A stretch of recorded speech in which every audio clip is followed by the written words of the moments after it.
welcome to Beautifully Engineered Life, where I beautifully engineer your life and travel for joy. Today we're headed to Amorgos, one of the most untouched Greek islands in the Cyclades. This is your complete Amorgos guide, with clickable chapters so you can jump straight to what matters most, from how to get here and where to stay, to the best beaches, hikes, and budget-friendly eats. You'll find all the chapters listed in the description below, so feel free to skip ahead to any section you need.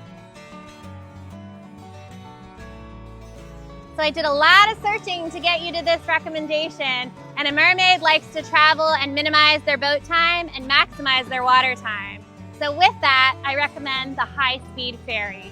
I recommend that you fly in and out of Santorini, Greece.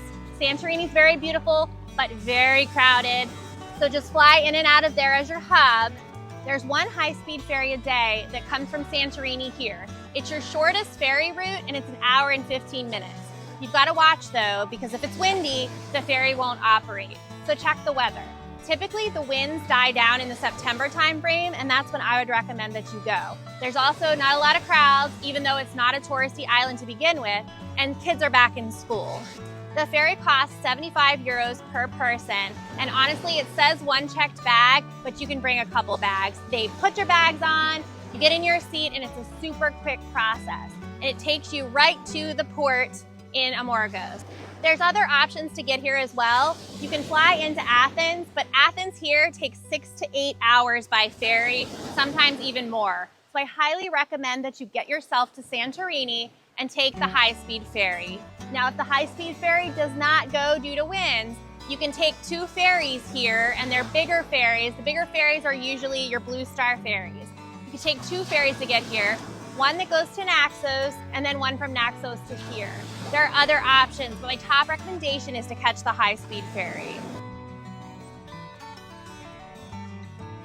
So we talked about how to get here, but how do you get out of here? I actually did something kind of sneaky because I didn't want to rely on that high-speed ferry in case there was winds. I have work when I get back, so I was a little nervous about that. So what I did was I scheduled an intentional island hop within this trip. I scheduled a ferry, a bigger ferry, one of those Blue Star ferries that goes regardless of wind. It's going to take me from here in Amorgos to Naxos. Naxos is another island that I'll explore in my upcoming content with you. Staying at Naxos for a few days, and then I'm going to take the ferry from Naxos, which is also a large Blue Star ferry that goes in the wind, and I'm going to take that back to Santorini to take that round trip flight with Santorini. Here's a quick pro tip before you book a rental car. Most rental companies in Greece charge a flat 400 euro fee for any scrape or minor damage, no matter how small. It's standard, so consider adding extra insurance or be extra careful on those narrow mountain roads. And before you drive off, take a quick video walk around. That simple step can save you a big headache later. I recommend that you rent a car. That's because the island has a lot of beautiful terrain to see. It's about 30 kilometers long, about 21 miles of winding roads, one main road that goes through the island, and then to get to the little offshoot villages, you need a car. The thing is, when you're driving in villages, I recommend you get a tiny car. Now, I'm not a paid advertisement, but I'm going to tell you what I use for the rental cars. It's a chain called FM Rental Cars. They're at any port. FM Rental Cars has tiny cars that you can get, and it comes with insurance. Get the insurance, trust me. I actually got some scrapes on this trip because the villages are so tiny. Have your international driver's license with you and go explore. So to show you what this terrain really looks like, I want you to think about the topography of a seahorse. It's got those jagged edges and the smooth round tail. That kind of looks like Amorgos. It's got jagged cliffs, water, crazy roads. You're gonna find yourself driving through the top of clouds, fog warnings, goats on the roads. It is truly a Greece immersive cultural experience. And here's some shots from our drive.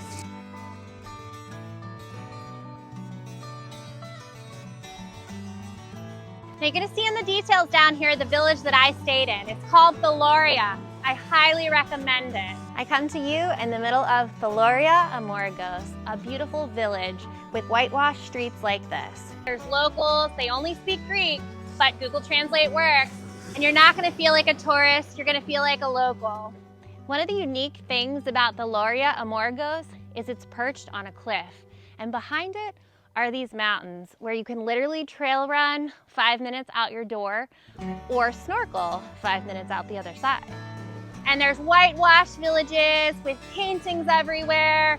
Blue, white, and gray are the colors. It's beautiful inspiration for photos.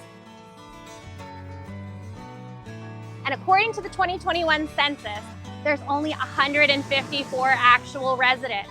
The number of donkeys outweigh the number of residents. And hee-haw to that.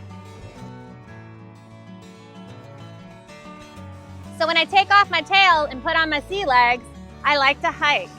And the beautiful thing about Amorgos is mountains that literally spike 2,500 feet. That means great hiking, folks. All trails work, use it. You can hike to hidden beach coves. I did, and I'm gonna show you some footage from it now. So I climbed down there, and this is where the cove is.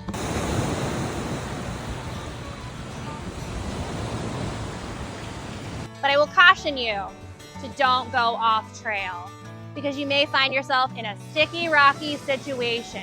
And the rocks here are real, the sliding rocks are real, and the terrain is earthy and rugged.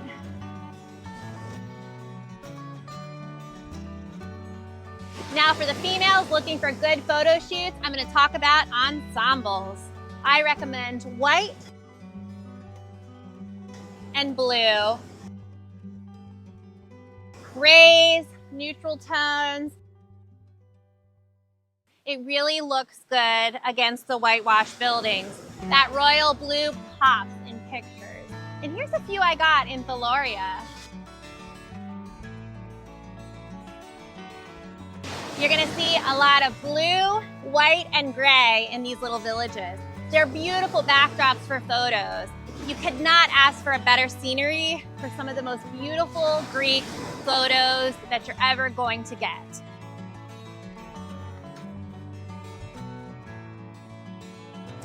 Now, if you're looking to do this on a budget, I'll recommend a couple of my favorite food finds now. Some of these are traditional Greek food finds that are healthy and protein rich, but others are local to here.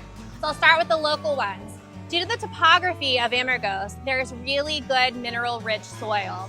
With that comes something called fava beans.